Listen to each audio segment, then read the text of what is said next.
আসসালামু আলাইকুম প্রিয় বন্ধুরা, সবাই কেমন আছেন? আশা করি সবাই ভালো আছেন। তো আজ একটি রোমান্টিক বা একটি কৌতূহল সব ছেলেদের কিন্তু থাকে, সেটি হচ্ছে যেটি সবার, যে বাসর ঘরে কি হয়, বাসর ঘরে কি করতে হয়। তো হ্যাঁ বন্ধুরা, আমি কিন্তু আজকে সেটি আপনাদের সাথে শেয়ার করতে চলেছি। তো ছেলেদের আমি আগেই বলবো যে এটা কিন্তু একটা কৌতূহলী বিষয়, এটা একটি সিক্রেট বিষয়। তো এটা কিন্তু জানার সবারই একটা অধিকার আছে, যারা এখনও বিয়ে করেননি বা করবেন, এটা কিন্তু একটা শিক্ষণীয় বিষয়। তো এখানে লজ্জার কোনো বিষয় নয়। তো আপনারা ভালো মতো বুঝতে পারছেন, সবাই কিন্তু জানা জরুরি যে আসলে কি শুধু সেক্সুয়ালিটি হয় বাসর ঘরে, বাসর ঘরের নিয়মকানুন কি, এবং সেখানে একজন মেয়ে একজন ছেলে একই রুমে প্রথম দিনে কি করে, সবারই কিন্তু একটা কৌতূহল থাকে। হ্যাঁ প্রিয় বন্ধুরা, আপনারা ঠিকই শুনেছেন, আজকে আমি কিন্তু বলতে চলেছি বাসর ঘরে কি করতে হয়। আমার সাথে থাকুন। তো অবশ্যই আমি কিন্তু আজকে বলতে চলেছি বাসর ঘরে টু দ্য পয়েন্ট। তো যারা পুরাতন সদস্য আছেন তাদেরকে অবশ্যই স্বাগতম আমার এই ভিডিওতে। আর যারা নতুন সদস্য আছেন অবশ্যই আমাকে সাবস্ক্রাইব করে বা লাইক করে পাশে থাকবেন। তো আমি প্রথম থেকে শুরু করতেছি। ধরেন ধরেন আমি বা আপনি বিবাহিত, বিয়ে করলাম, বিয়ে করতে যাচ্ছি, বিয়ের আগের দিনের ফিলিংসটা কিন্তু ভাই সেই। তো কোনো রকম লজ্জা পাওয়ার কোনো কারণ নেই। যখন একটা ছেলে বড় হয়, একটা মেয়ে বড় হয়, তাদের বিয়ে দিতে হয় অবভিয়াসলি, এখানে লজ্জার কোনো বিষয় নেই। তো যখন সে মুখ ফুটে বলতে পারে যে আমি বিয়ে করব বাবা, তখন কিন্তু তার মধ্যে সেই লজ্জা কিন্তু কমে যায়। কিন্তু সব ছেলে পারে না, সবার মধ্যে একই রকম ফিলিংস থাকে না, অনেকে লজ্জা বেশি হয়, অনেকে কম হয়, অনেকে সাহস থেকেও বলতে পারে না, সেরকম মানে পরিবেশ থাকে না আর কি। তো বিয়ে করার জন্য কিন্তু এখন 15 থেকে 16, 18, 18+ ছেলেরা কিন্তু করে ফেলছে, তাদের কিন্তু কোনো রকম সমস্যা হচ্ছে না। কিন্তু যারা একটু বয়স হচ্ছে বা শারীরিক কোনো সমস্যা রয়েছে, তারা কিন্তু বলতে লজ্জা পায় বা কী করবে ভেবে পায় না, টেনশনে থাকে। তো টেনশন করার কোনো দরকার নেই, কোনো ছেলেকে টেনশন করার কোনো দরকার নেই। তো আমি বলবো যাদের যাদের মেশিন বড় হোক, মোটামুটি 3 ইঞ্চি থেকে 3.5 ইঞ্চি 4 ইঞ্চি হলেই পারফেক্ট। তো ধরেন বিয়ে আপনি করে নিয়ে আসছেন বা করতে গেলেন, আপনার আজকে হলুদ হবে, ক্ষীর খাওয়াবে, মুসলমানরা যে নিয়মে করে থাকে অবশ্যই সেটি হয়ে গেল। আপনার সুন্দরভাবে ক্ষীর খাওয়ানো বা গায়ে হলুদ পর্বটা শেষ, কালকে আপনার বিয়ে। তো এক্ষেত্রে আপনি অনেক টেনশনে আছেন যে আমার হয়তো বা সমস্যা, কিন্তু আমার বড় বা আমার এটা হয় সেটা হয়, অনেক সমস্যা দাঁড়ায় না, তাড়াতাড়ি হয়ে যায়। তো এটা এসব করার কোনো প্রয়োজন নেই। আপনারও যে অবস্থা, কিন্তু একটা মেয়েরও সেই অবস্থা, সেও কিন্তু ভাবছে, অস্থির হচ্ছে যে কী করব, কি হবে, কালকে আমার সাথে কি ঘটতে চলেছে। তো প্রিয় বন্ধুরা, অবশ্যই আপনারা মনোযোগ দিয়ে শুনছেন। তো শুক্রবার সকালে বা যেদিন আপনার বিবাহ সেদিনকে আপনি সকালে উঠে দেখছেন অনেক লোকজন হাই ঠাট্টা করছে, গান বাজছে, অনেক আনন্দটার মুহূর্ত, সেক্ষেত্রে কিন্তু আপনিও আনন্দ করুন। আপনার নার্ভাস ফিল হলে কিন্তু চলবে না। যেহেতু আপনি বর, আপনি সবই কনফিডেন্স থাকবেন। আপনাকে গোসল করে সব কিছু ঠিকঠাক করে আপনার গাড়িতে করে নিয়ে যাচ্ছেন। তো আপনি শ্বশুরবাড়ি পৌঁছে গেছেন, হবু শ্বশুরবাড়ি এখনও হয়নি। কবুল না করলে কিন্তু ভাই শ্বশুরবাড়ি হয় না। তো সবাই খাওয়া দাওয়া করছে, বসছে, তো কাজীও চলে আসছে। বরের মনের মধ্যে মনে করেন যে দুকবুক শুরু হয়ে গেছে, বিয়ে শুরু হচ্ছে, কি হবে না হবে অনেক কথাবার্তা থাকে। তো সেগুলো সারা হয়ে গেল, বিয়েটাও হয়ে গেল আলহামদুলিল্লাহ। তো আপনার মনে দুঃখ করছে যে আমাদের তো বিয়ে হয়ে গিয়েছে, এখন আমরা স্বামী স্ত্রী হয়ে গিয়েছি, সবাই দোয়া টোয়া করছে। এখন আপনি তার পাশে যখন চলে আসছে, মেয়ে তার বাপের বাসা থেকে চলে আসছে, তখন কিন্তু আপনার পাশে তো বসবে। তো আপনার কেমন ফিলিংস হবে, তখন কিন্তু ভয় করলে কি চলবে?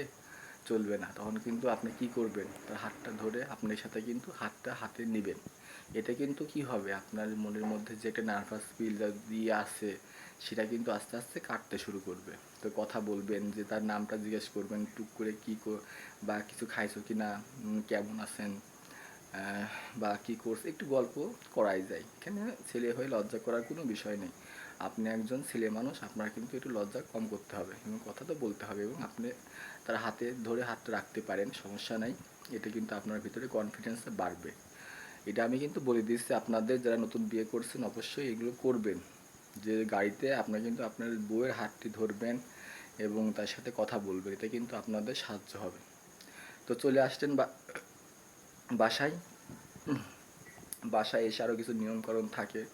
তো আপনার ভাবিরা বা আরও বোনরা অনেক ফানি করবে, ভিডিও করবে, অনেক মজা করবেন। মজা করা শেষে এখন আমরা চলে যাচ্ছি মেন জায়গাতে। তো কি কোথায় যাচ্ছেন? এখন কিন্তু আপনাদের রুমে কিন্তু কেউ নেই, আপনি রয়েছেন আর আপনার স্ত্রী রয়েছে। তো এখন আপনি কি করবেন? আপনি রুমে আসছেন, সবাই চলে গেছে, আপনি রুমে আসছেন। তো ইসলাম ধর্মের অনুযায়ী কিন্তু স্বামী স্ত্রী বা স্বামী যখন বিয়ে করতে যায় 2 রাকাত নামাজ পড়তে হয়। আবার এসে কিন্তু বাসর ঘরে আপনারা অনেকে করে, অনেকে ভুলে যায়, করে না, বা বিয়ের পেরেশানিতে কিন্তু ভুলে যায়। তো করলে তো আলহামদুলিল্লাহ। তো আপনি বউকে সাথে নিয়ে 2 রাকাত নামাজ আদায় করতে পারেন, যে আপনার দাম্পত্য জীবন যাতে সুখের হয়। আলহামদুলিল্লাহ, আপনি 2 রাকাত নামাজ পড়ে নিলেন। এবার আপনি স্বাভাবিক হওয়ার জন্য, আপনি স্বাভাবিক যখন হবেন তখন মনে করেন যে আস্তে আস্তে মনে করেন যে আপনার যে মানে ড্রেসটা মানে গরম বা ফ্যান, যে আপনার ফ্যানটা রয়েছে রুমে, যে বা এসি থাকুক আর আপনার ফ্যানটা রয়েছে, সেটা কিন্তু আপনি অন করে দেবেন। অলরেডি চলবে, বা গতিটা একটু বাড়াই দেবেন। এবং আপনি যদি গোসল করে আসেন তাহলে কিন্তু আরও ভালো হয়। এবং সেটা করতে হবে ঠান্ডা জলে। যারা নার্ভাস ফিল করে বা যারা ভাবছেন যে আমার কম সময় আমি এটা করতে পারি, তো সেক্ষেত্রে কিন্তু ভাই অবশ্যই আমি বলবো বাসর ঘরে যাওয়ার আগে আপনার ওখানে কিন্তু একটু ঠান্ডা জল বা ঠান্ডা পানিতে গোসল করে নেবেন। এটা কিন্তু আপনার জন্য ভালো, কারণ আপনারা জার্নি করেছেন, এটা চিন্তা, নার্ভাস ফিল এবং বডিটা কিন্তু ফ্রেশ হবে এবং ঘামের দুর্গন্ধটা কিন্তু চলে যাবে। এটা কিন্তু তার আপনাকে কাছে যেতে বা আপনার সাথে করতে সেক্সুয়ালি বিষয়টা এগিয়ে আনতে সাহায্য করবে। এবং একই রকম যদি আপনার স্ত্রী সাজগোজ থাকবে, অনেক গহনা পরে থাকবে, তাকেও কিন্তু আপনার যদি পারেন তো সেগুলো গুছিয়ে আপনার যে নর্মাল ড্রেস ওটা কিন্তু নিতে পারেন, এটা কিন্তু সুবিধা হয়। তো আপনি আসছেন, তো আপনার বাসর ঘরে বসে আছেন, গল্প করবেন অবশ্যই। আপনার ইচ্ছা, আপনার বাসর ঘরে মনে করেন যে এমন যে কিছু তা না, এটা কিন্তু একদম ইজি এবং সহজ বিষয়। এটা একটা ছেলের ঘাবড়ানোর কোনো বিষয় নয়। আমি বলবো হ্যাঁ ভাই, আপনাদের মেশিন যদি 3 ইঞ্চিও হয় বা 3.5 ইঞ্চি হয়, 4 ইঞ্চি, 5 ইঞ্চি, 6 ইঞ্চি, 7+, বাংলাদেশে 7+ হয়। এবং অনেকের 7+5 বা 8 ইঞ্চিও হতে পারে, কিন্তু 7+ বেশি হয়, বা 6 থেকে 5 বাস এর। আর বেশিরভাগ অনেকে 3 থেকে 3.5 বা 4। তো এটা কোনো ম্যাটার নয়, আপনারা যারা আছেন তারা কিন্তু কিন্তু 2 ইঞ্চি হলে কিন্তু ভাই চলবে না, একদম চলবে না। যারা মনে করেছেন যে 2 ইঞ্চি আছে তাদের কিন্তু অনেক বিপদ ভাই, তাহলে কিন্তু বউ থাকবে না। তাও আমি বলছি ভয় করার দরকার নেই, আপনাকে ফুল কনফিডেন্স নিয়ে আপনার যা আছে, যেটা অস্ত্র আছে সেটা নিয়ে ঝাঁপিয়ে পড়তে হবে। তো 2 ইঞ্চি হলে কিন্তু ভাই বিপদ, তাহলে কিন্তু আপনার বউ থাকবে না। তো অবশ্যই তারপরে যদি আপনার তাড়াতাড়ি ওটা আউট হয়ে যায় তাহলে কিন্তু একটু সমস্যা, কিন্তু ওটা প্রথম কোনো নার্ভাস ফিল হবে না। আপনার সাহসিকতার সাথে পুরুষত্ব হিসাবে আপনি কিন্তু তার কাছে যাবেন, কোনো সমস্যায় হবে না ইনশাল্লাহ, এই মনে করি। কিন্তু আপনি যদি নার্ভাস ফিল হন, সেখানে যদি আপনি ভয় পান, তাহলে প্রথম দিন যদি আপনি ভয় পান তাহলে কিন্তু ভাই আপনার কিন্তু গেছে, আপনার কিন্তু একদম গেছে। পরের দিন কিন্তু আপনার কিন্তু সেই নার্ভাস ফিলটাই চলে আসবে এবং আপনারা কিন্তু ওটা দাঁড়াবেন না এবং আপনি কিন্তু ফুল মজা করতে পারবেন। এরপর কিন্তু আপনার দাম্পত্য জীবন কিন্তু অনেক অসুখী হবে। তো আপনার কিন্তু বাসর ঘরে প্রথম দিকে তো নামাজটা সেরে নেবেন। নামাজ সেরে পরে যদি আপনার দুধ বা কিছু থাকে, ভালো কিছু থাকে খাবার, রাতে খাবার তো সারবেন এবং তারপর সবাই চলে যাবে, তখন তারপর আসবেন, আস্তে আস্তে কথা বলবেন, গল্প বলবেন। এতে কিন্তু আপনাদের মধ্যে নার্ভাস ফিলে কিন্তু কমে যাবে। নাম জিজ্ঞেস করবেন, কী করছো, সারাদিন গল্প করলে কী হচ্ছে, কেমন আছো, শরীরটা কেমন আছে, ভালো আছে কি না, এই এক্সট্রা গল্প করতে হয়। তো তারপরে কিন্তু আপনারা যে যদি আপনি, সবাই তো আর দোয়া জানে না, সবাই তো আর মনে করেন যে হুজুর না। তো যদি আপনি বিষয়টা দোয়াটা জানেন বা শিখে নেন তাহলে কিন্তু ভালো। তারপরে কিন্তু আপনার হচ্ছে যে বিষয়টি, যে আপনার দেলমোহরের যে বিষয়টি, যে কোনো স্ত্রীকে ছোঁয়ার আগে ইসলামিক আইনে যে দেলমোহরটা, সেটা কিন্তু আপনার স্ত্রীকে দিয়ে দিতে হয়। তো সেটা যদি আপনি সম্পূর্ণরূপে পরিশোধ করেন তাহলে তো আলহামদুলিল্লাহ ভালো, আর না করলে স্ত্রীর কাছ থেকে সেটা আপনাকে কানে কানে বলে নিতে হয়, যে মাপ চাইতে হয় বা ক্ষমা করে দেওয়ার জন্য তার কাছে অনুরোধ করতে হয়। এটা আমি শুনেছি, এটাই আপনাদেরকে বলছি। তো সেটাও আপনারা করে নেবেন। করে নেওয়ার পরে আপনার এখন আপনার জিনিস, আপনি এখন সেটা যেভাবে হয় কিন্তু ভাই অমানসিক বা এই যে অনেকে কী করে অ্যালকোহল খেয়ে বা গাঁজা খেয়ে মদ খেয়ে অনেকে ওষুধ মষুধ খেয়ে আসে, এগুলো কিন্তু করার কোনো দরকার হয় না, কোনো দরকার হয় না। আপনার যদি একজন আসলেই কারোর সাথে ইনটেক থাকেন তাহলে কিন্তু এগুলো করার কোনো দরকার নেই। এগুলো একটা বাড়তি ঝামেলা এবং আপনার ইগো নষ্ট হবে, সম্মান নষ্ট হবে স্ত্রীর কাছে।